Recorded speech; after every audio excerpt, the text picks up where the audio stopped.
Fala galerinha do xadrez, tudo beleza? Sejam bem-vindos aí à quarta rodada da semifinal do torneio de candidatos do ano de 1971, que está sendo jogado aqui esse match entre Robert James Fischer, Bobby Fischer e Bent Larsen, o melhor da Dinamarca e um dos melhores jogadores do mundo. E aqui a gente está então indo para essa quarta rodada. As três primeiras rodadas foram vitórias do Bobby Fischer. Esse match que está sendo jogado em Denver, nos Estados Unidos. E vamos dar uma olhada então aqui na quarta rodada. Bent Larsen de brancas abre com C4, olha só a abertura inglesa. Aqui G6 pelo Bobby Fischer, cavalo em F3, bispo G7, colocando aí o bispo em fianqueto imediatamente.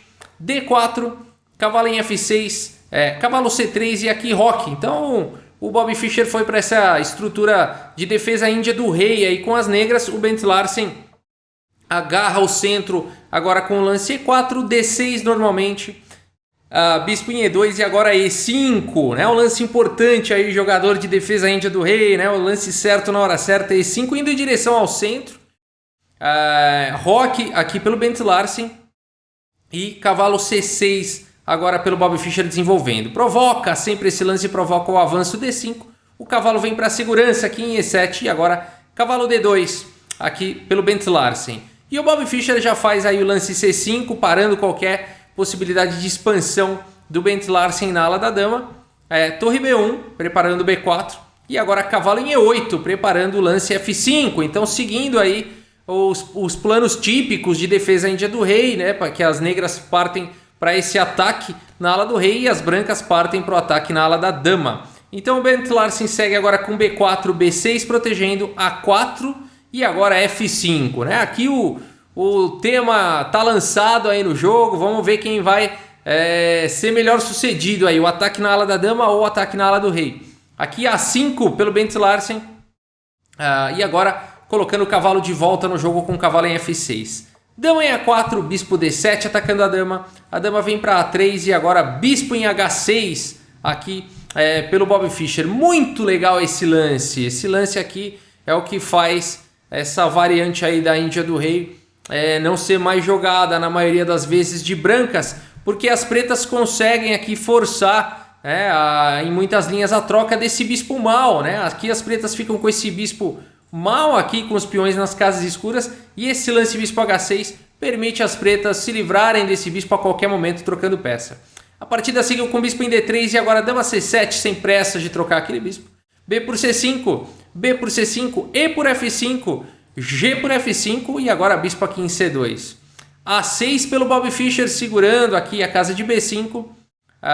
Cavalo de D agora aqui em E4. Olha que lance bacana aqui do Bent Larsen, né? Se aproveitando aí de um tema tático do ataque aqui então ao bispo aqui em H6, né? Não dá tempo das negras capturarem esse cavalo, senão tá caindo o bispo aqui de H6. Portanto, bispo por C1 e o Bobby Fischer se livrou aí do seu bispo mal. Cavalo por F6, o lance intermediário cheque, torre por F6 e agora a torre de F captura em C1. Bacana, o Bobby Fischer conseguiu cumprir aí com seu objetivo de se livrar do seu bispo mal e agora ele segue com torre de A em F8, continuando o ataque na ala do rei. E aqui torre B6 pelo Bent Larsen, seguindo com o seu ataque na ala da dama, pressionando agora o peão de A6. Bispo C8 protegendo o peão de A6 e agora cavalo em E2. E F4, veja a força dessa posição, esse peão incomoda demais, né? Já está ameaçando vir com F3, esse lance também dá a casa de F5 para o cavalo, a posição do Bobby Fischer é muito boa. Bispo em E4 aqui pelo Bent Larsen e agora o cavalo vem para F5. E o Bent Larsen continua atacando, ele faz esse lance torre C6, a dama está atacada, agora a dama do Bobby Fischer se dirige também para o ataque na ala do rei. Todas as peças pesadas e menores e todas aí apontadas para a ala do rei do Bent Larsen, que perigo. Torre B1, o Bent Larsen continua apostando na ala da dama, cavalo em H4, ameaçando um lance F3, seguido de dama por G2, checkmate. Aqui é uma posição muito difícil de se defender. O Bent Larsen faz aqui o lance dama D3 e agora vem o lance preciso aqui do Bobby Fischer. O lance bispo em F5, agora também tentando eliminar um dos defensores aqui da casa de G2. A partida segue com rei em H1 e agora lá vem ele, F3. Olha que lance forte jogado aqui pelo Bobby Fischer. Esse lance bloqueia a defesa do bispo aqui em G2. A grande ameaça das negras agora é dama G2, checkmate, né? O peão também não pode capturar porque o cavalo aqui está protegendo a casa de G2. Dama G2, checkmate de qualquer maneira. O Bent Larsen ainda encontra um recurso aqui, cavalo G3, esse lance bloqueia o ataque da dama. No entanto, agora a sequência simples e efetiva, como sempre, de Bobby Fischer. Ele faz parecer fácil jogar xadrez. Simplesmente F por G2 cheque. Depois de rei G1, bispo por E4, sem grandes novidades. Dama por E4 aqui foi jogado. Cavalo por E4 levaria cavalo em F3, com cheque, com vitória imediatamente aqui para as negras, porque o peão, se cavalo captura o bispo, o peão aqui está protegido pela dama, né? O peão de G2. E aí cavalo em F3 seria praticamente checkmate, forçaria as brancas a capturarem o cavalo. Portanto, dama em E4 foi jogado, dama por E4. De qualquer maneira, cavalo em F3, cheque, simples, rei por G2 e cavalo D2. E Bent Larsen abandona a partida. Aí como foi como tirar doce de criança para o Bobby Fischer essa partida. Aqui não dá mais, né? Porque realmente a dama e a torre estão atacadas e, além de tudo, o peão de F2 está em enorme pressão na posição, né? Então não dá para o Bent Larsen tirar a dama defendendo a torre, depois que o cavalo capturar a torre, dama capturar o cavalo, porque aí está caindo em F2 com ataques de checkmate. Então realmente aqui nessa posição o Bent Larsen abandonou, né? Abandonou aí a partida. Mas teria que jogar dama E2 para continuar protegendo aqui o peão. E aí viria cavalo por B1. Uma torre cheia a mais aí. Não ia ser problemas para o Bobby Fischer vencer aí uma posição como essa, né? Vamos dar uma olhada no relatório e depois a gente volta para ver onde é que foi que o Bent Larsen perdeu a mão aí, né? Olha só, 95,2% de precisão para o dinamarquês, 98,7% de precisão aí para o americano Bobby Fischer. Mantendo aí próximo da sua média de acima de 99%, né, dessa vez, mas foi mesmo assim uma precisão monstruosa. 21 aí dos lances do Bobby Fischer foram os melhores contra 14 do Bent Larsen. Um lance excelente para cada um, 3 bons para o Bent Larsen, 1 para o Bobby Fischer. 9 lances aí de livro, 4 imprecisões para o Bent Larsen, 1 imprecisão para o Bobby Fischer e só para o Bobby Fischer foi só isso. E o Bent Larsen acabou errando mais, teve um erro, teve uma gafe. Então a gente vê aqui no gráfico, né, realmente, quando o gráfico está clarinho, é porque as brancas estão levemente melhores. Aqui está bem equilibrado, né? Foi bem equilibrado. As pretas chegaram a ficar ligeiramente superiores aqui, até esse ponto, mas depois realmente o Bobby Fischer alargou aí a sua vantagem e teve aí a vitória, né? Vamos ver o erro aqui do Bent Larsen, qual que foi todo o problema aí da posição. É uma posição realmente muito difícil depois aqui desse ataque do Bobby Fischer de cavalo em H4. Na verdade foi antes, foram dois pontos chaves aqui que a gente vai comentar. Vamos comentar um pouquinho antes. Esse ponto aqui, torre C6 foi jogado pelo Bent Larsen. Esse lance ele só ajudou o Bobby Fischer a ganhar um tempo aqui para jogar dama G7 que ele já queria jogar de qualquer maneira.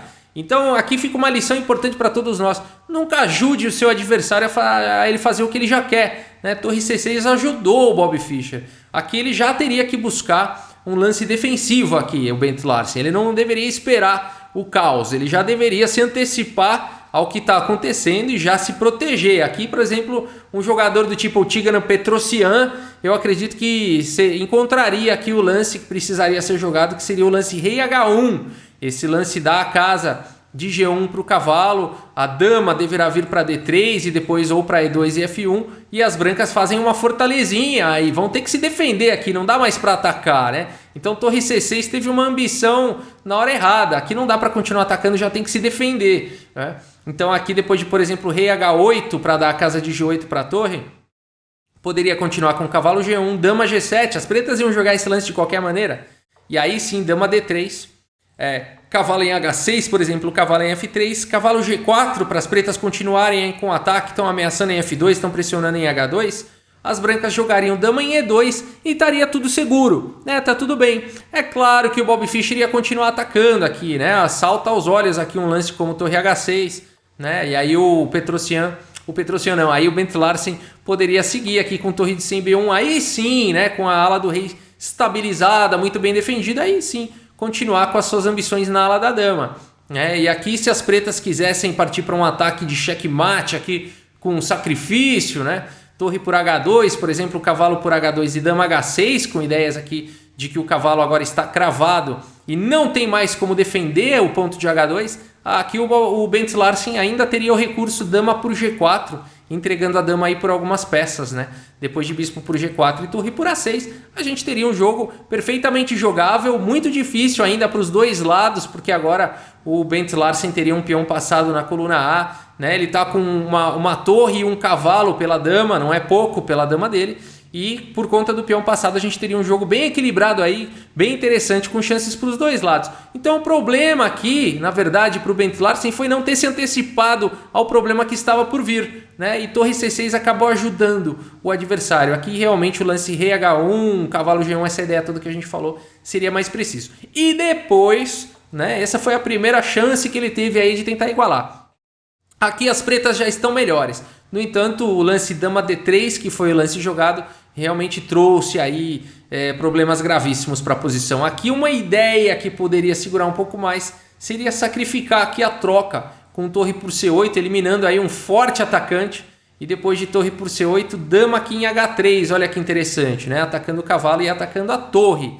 Aí as pretas poderiam jogar um recurso interessante aqui, que seria o lance torre de C em F8. E não daria para o Bent Larsen capturar o cavalo aqui do Bobby Fischer por conta de torre H6 e a dama ficaria sem casa. No entanto, aqui o Bent Larsen poderia seguir com F3 e teria uma posição sólida apesar da qualidade a menos, né? Aqui depois de dama G5, por exemplo, torre B6, né? Torre aqui em H6, dama G4, né? Trocando aí as damas, dama por G4, F por G4.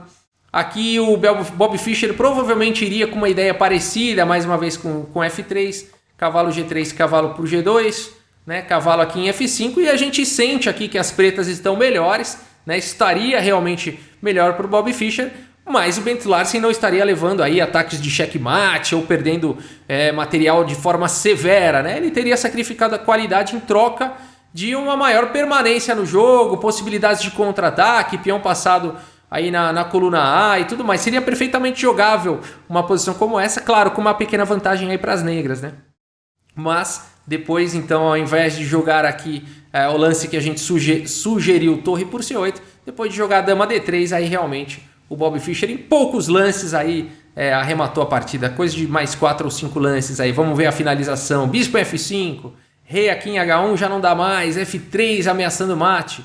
Cavalo G3 bloqueando, tentando, mas agora o arremate aqui já não tem mais jeito, né? Aqui é só ir deixando a onda levar. Rei G1 forçado, bispo toma, dama toma, tudo forçado aqui, cavalo, rei toma e cavalo em D2. Aqui já não tem mais como evitar, aí não tem nem o que pensar para as brancas, é tudo lance forçado, né? E aí veio a vitória então do Bobby Fischer na quarta rodada, 4 partidas, 4 vitórias. Como pode isso na semifinal do torneio de candidatos de 1971 contra o jogador fortíssimo Bent Larsen? Pois é, pessoal, esse é o Bobby Fischer. A gente segue então com mais partidas da semifinal do torneio de candidatos de 1971. É isso por enquanto, pessoal. Muito obrigado pela audiência, um grande abraço para todos vocês e até a próxima. Valeu!